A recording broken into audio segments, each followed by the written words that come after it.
Welcome back to the channel, guys. My name's Andy R and this is the Brotherhood of Men. So come on in, brothers, let's have a chat. So what's today's subject? Well, I want to talk to you guys about alpha males. You hear it all the time. Yeah, he's such an alpha. I'm an alpha and, I won't put up with that. And the truth of the matter is, I've mentioned this in other videos, but I've met massively wealthy people. I've met princes, I've met sheikhs, oil sheikhs and barons. And I've met CEOs of top corporations and companies. I've met top designers, basically in pretty much every walk of life.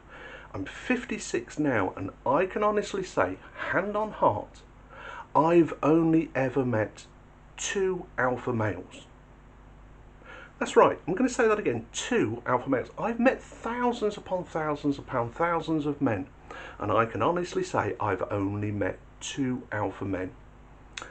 And you know what they both had in common, these alpha men? They didn't think they were alpha men.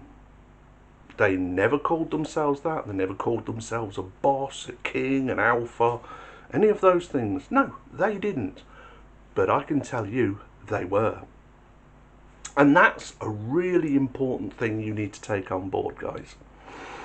Anybody who tells you they're an alpha male, tells you I'm an alpha man, I'm top of the tree and all the rest of it, they aren't. They're the least likely person to be an alpha male. Now I'm going to have to back that up. I can hear the screams through the screens already. I mean, and if you think I'm wrong, you tell me down in the comments down below if you think I'm full of it. But I'm going to tell you my thinking on this. You see, most men who talk about being an alpha, excuse me, or that they want to be an alpha and all the rest of it, that phrase really comes from wolves. Actually, it comes from canines in general, but really it's concentrated on wolf packs. There's that old phrase, oh yeah, I don't do that, I'm a lone wolf. Well, in the wild, the lone wolf dies. It's the pack that survives. And the reason it survives is because it works as a unit. So there is usually an alpha male and an alpha female, and this is the piece that most of these people who call themselves alphas to you seem to forget. An alpha male and an alpha female, and they're the only 2 in the pack that breed, so that when the alpha female has the pups, the rest of the pack work to feed those pups. That's how the generation goes on. That's why the younger males want to be the alpha, because they get to breed to pass their genes on. That's the incentive for the young males in the pack to be the alpha, the top dog, quite literally.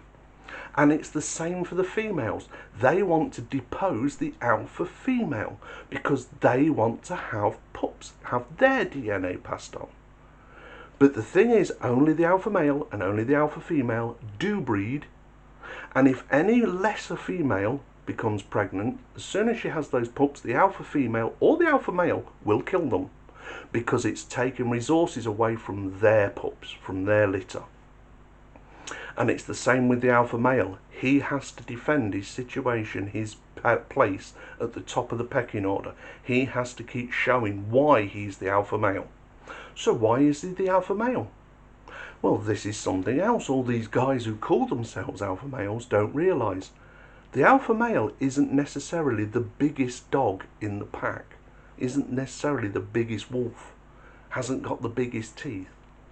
In fact, I've seen a documentary that was about wolves many years ago, and it was a domesticated pack of wolves. In other words, they were kept in captivity. And the second in command, if you like, the alpha male was the top dog. He was the one being able to breed with the alpha female, but the second in command was huge in comparison to the alpha male. So why wasn't he the alpha male? He wasn't the biggest and strongest dog there. No, he wasn't. But one thing that alpha male had was he was smarter than the bigger dog and more vicious. In other words, he wasn't afraid to show his teeth. His bark wasn't bigger than his bite. His bite was the biggest thing. But he wasn't afraid to use it. And that bigger dog was scared of him. But that's not what made him the alpha male. No, it wasn't. Now we see this in great apes, like more like gorillas, and also in chimpanzees, certain types of chimpanzees. But you've all seen that picture of the big silverback gorilla who's in control of the pack of gorillas, younger and all the rest of it. And he's doing the same thing. I'm the top of the tree, that means I get to breed. Although the younger gorillas are trying to get one over him. But not necessarily does he always become the alpha, just like with the wolves. What happens is he has to have the backing of the rest of the wolf pack to be allowed to be the alpha. If he's the biggest, strongest, smartest and most vicious dog there, and the rest of the pack absolutely reject him because his decisions aren't being made for what's best for the pack, they will actually drive him out of the pack. And he becomes a lone wolf, where he's more likely to die because he hasn't got the support of the pack. And that's the thing that all these guys who tell you they're alpha forgets. The weakest member of that pack is just as important to you as your position as alpha. Because you haven't got a pack if you aren't looking out for the pack. Just as that silverback gorilla knows that if a lesser, stronger gorilla comes across and gets the support of the rest of the tribe of gorillas, he can be driven out by the females because they don't want anything to do with him. He's making bad decisions. He's not moving the pack on enough to find new game, to find new fruits and nuts and everything at the right time. Or he's telling them to move on when there's plenty, that where they are is abundant of all the things they need. All of these are bad decisions. So that alpha at the top of the pack, whether it be wolf or gorilla or any species, and it usually happens mainly in mammals, but all of them have to keep in consideration that I have to be the smartest. I'm not necessarily the strongest, but I have to be the most vicious. But I also have to be making the right decisions for the weakest member of my pack.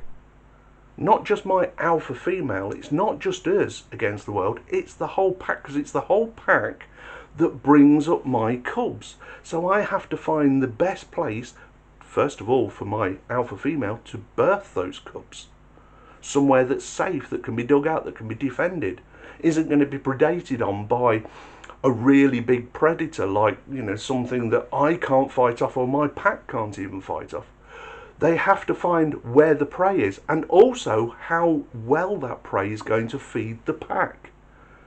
Because a lone wolf can kill a rabbit or a squirrel, or not a squirrel, but a lemming or a mouse or something. But a pack can bring down an elk or a moose, something really big, the pack working together. And the pack only works together if it respects the alpha. And to respect the alpha, he has to make the best decisions. He has to take them somewhere where there's plenty of game so that the pack eats. You see, it's the pack together is where the strength is. And that's what most guys forget when they say, I'm an alpha. And then they'll say in the same sentence, yeah, I don't listen to anybody, I'm a lone wolf. Then you're not an alpha. Because an alpha is an alpha of a pack. Can only call itself an alpha. It's like saying, yeah, I've got my own business, but you're the only employee. Can't call yourself a boss, can you? What, you're the boss of yourself? You see how stupid that sounds. And that's why I say, in the 56 years that I've lived, I've only ever met two, what I class alphas, because they were the guys who stepped in when the crap hit the fan, when everybody else was panicking, and they were the calm voice that went, whoa, stop, we need to do this, and took charge, took control, and never got flustered. But they took charge and took control for everyone. That this will be the best outcome for all of us. If we work together and do this, we will survive. Whereas these blokes that tell you, oh yeah, I'm alpha, you know, I'm such a boss and all the rest of it. What they actually mean is, I'm tall and I've got lots of muscles, or I'm really strong, or, you know, I'm loud, I'm the loud guy in the pack in the pub. Yeah, everybody listens to me. No, they can't avoid you because you gob it. It's not that you're alpha, it's that you'll stand out, but it doesn't mean that you're alpha. And if you call yourself alpha, you're everything but alpha, because you don't get to decide who the alpha is. Everybody else decides for you. And that's what I mean by 2 people I've only ever met in my life that I could class as alpha, and both of them didn't think they were alpha. In fact, they'd probably be a bit insulted if I said, you're such an alpha male. They'd probably be a bit, what are you talking about? Shut up. That's a nonsense thing to say. You actually sound weak calling yourself alpha. It's other people who put that tag on you that means something. It's like you saying, guys, I'm a fantastic lover, but none of your ex-women that you've been with agree with you. None of them are stepping forward and go, oh yeah, he is, he's a fantastic lover. Because, guys, what woman have you ever slept with who to your face actually said to you, you're a bit crap? They all tell you you're great, you just don't get another phone call for another event. You don't get rang up again saying, oh, it was so good, can you come back again? You don't get to decide that you are an alpha. See where I'm going with this? See what I'm saying? The last person you want to be listening to is one who tells you he's an alpha, because he isn't. That's a label he put on himself thinking it means something. And it only means something if the rest of the pack has decided you are in the rightful place at the top. Anyway, that's the end of today's TED Talk. My name is Andy R. This is the Brotherhood of Men, and I'll speak to you guys soon. I'm going for a cup of tea because I think I've earned one. Bye now.